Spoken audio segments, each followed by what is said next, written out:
Yesterday, I spoke to you guys about the number of distractions in our life and how sitting in silence and letting yourself be bored has become the need of the hour. Today, I want to talk about stepsister of multitasking, which is monotasking, and it's obvious by the name that it's absolutely opposite of what multitasking means. Now, I used to be somebody who was super proud of the fact that I could multitask and get stuff done really quick and juggle several things at the same time. Made me feel special, made me feel like I could one up others in the race of life, although I don't know what that is. But recently, of late, I have come to the realization of what a load of crap that is. Multitasking eats up on the person energetically, right? When you multitask, you feel that you're being productive,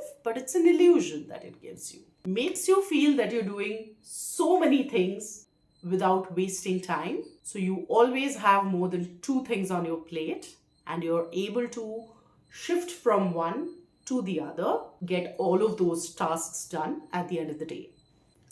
Now, let's pop the bubble together and come to the realization that that's not the case. Multitasking does not mean that you do any of the tasks with equal focus or that you do them well. They just get done. They just turn into ticks in your checklist. But that has nothing to do with the fact that it was done well or the way it was supposed to be done. It only adds to your life a lot of stress. And if you are someone who thrives in stress, because I don't know what those people are capable of, because you guys are super powerful, man. If you really work better under stress, like a lot of people say, it's really attractive to hear that, right? Wow, what a guy. This person is going to do their best work at the last moment when people are nervous and jittery and failing and being at their worst. This person is going to rise above all of them.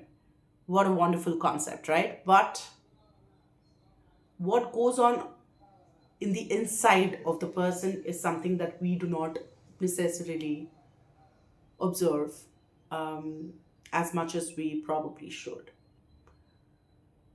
So you should not take it at face value that the person is actually doing well or that they are comfortable with doing this.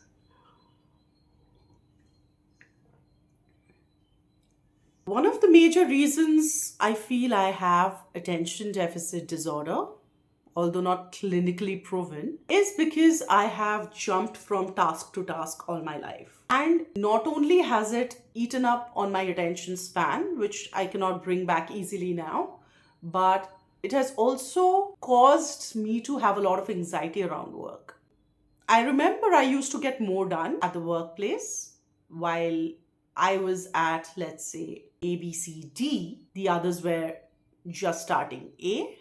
And I used to think I'm faster than them. My brain works quicker, so I must be a little more intelligent than them. And there's nothing to feel bad about it. What I did not realize is that in the process, I'm making a lot of errors. Even though I used to see that those errors used to creep in from time to time and I used to get a beating for it, I still used to go back to my old ways and multitask because it just got things done faster, man.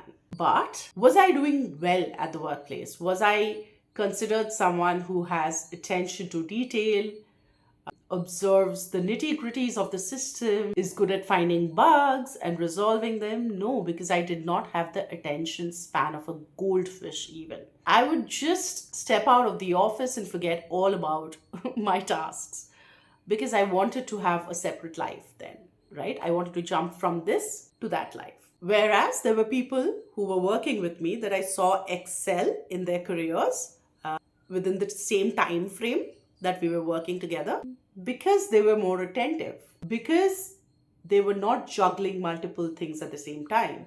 While I was telling my bosses to give me more, to put more on my plate, because I was cleaning up my plate every few minutes, right? I was thinking I was impressing somebody in this process. My boss must be thinking, what a smart chick.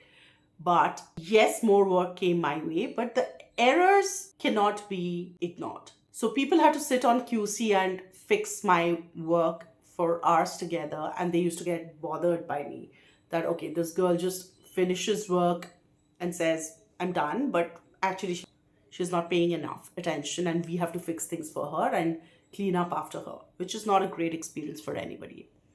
For all of these reasons, I never experienced what people call flow state or deep work. I was always taking the shallow route because it suited me, was convenient for me, and did not demand too much from me. I was playing to my strengths, and what was my strength?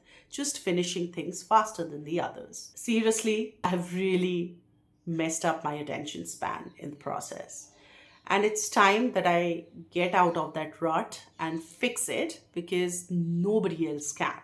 If you were to respect how your brain actually functions, you would understand the mechanism of monotasking and stick to it. Because your mind is designed to work better when you immerse yourself in processes, when you do one thing at a time, when you slow down, when you give yourself the time to contemplate, process, rethink, reiterate, recheck, revisit. These are not just concepts for the sake of it, right? If people have been doing it for years, there must be something there.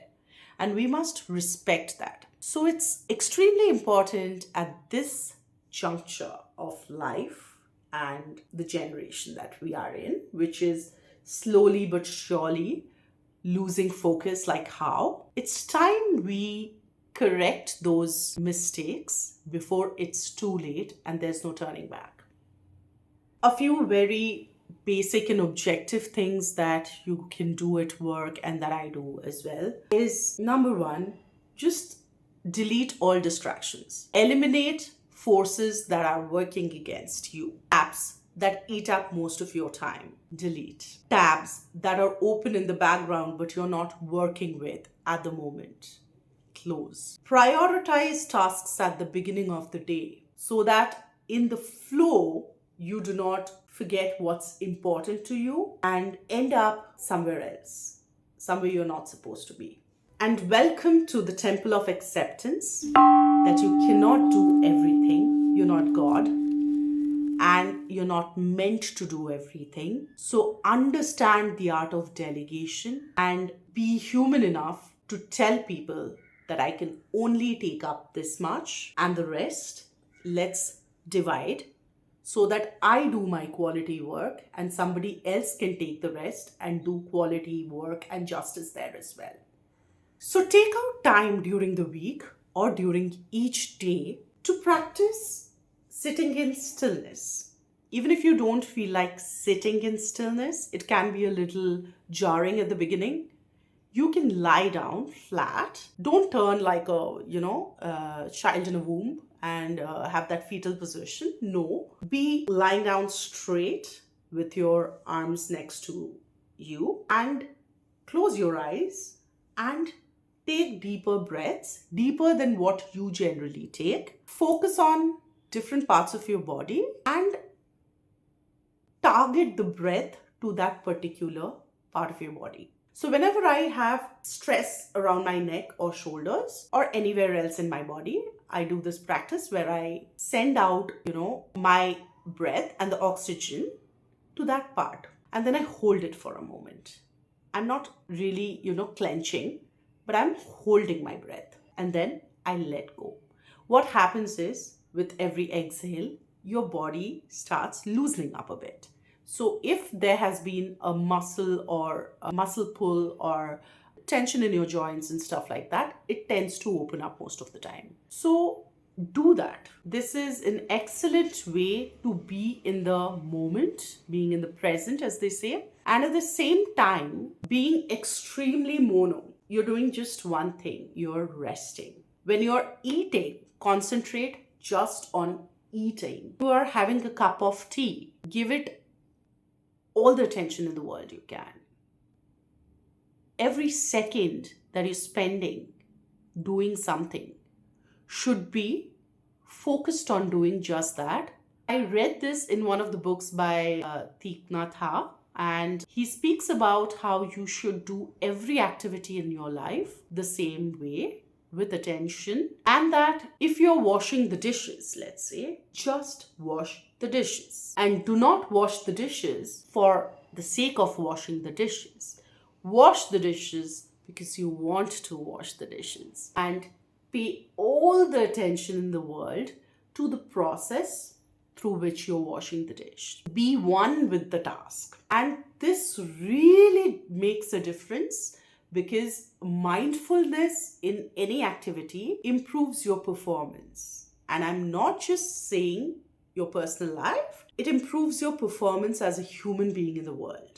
When you are interacting with somebody, when you are casually, checking something out in a store, when you are taking a walk in the park, whatever you're doing with the attentiveness that brings you in the moment. When you're in the park, pay attention to the natural sounds, the sights, the feeling of the freshness in the air, the smell of, something cooking in someone's house nearby.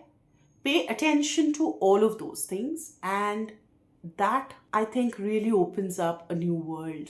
Mindfulness opens up a new world for you. So try out monotasking this week, and perhaps come back and write in the comments what you felt about it. If it felt comfortable, familiar, or extremely uncomfortable and not something that you can go back to, or just doesn't seem natural and organic, let's discuss. But I think a lot, okay? So as a thinker, I feel that since I have discovered this, it's part of my mission to make this reach others, that mindfulness is a game changer in terms of personal, professional success, and most importantly, being at peace with yourself when you are doing one thing at a time, going the slow living route, and letting yourself be in the flow state. Something opens up. Some part of you peeks out and shakes your hand, and that can really change your life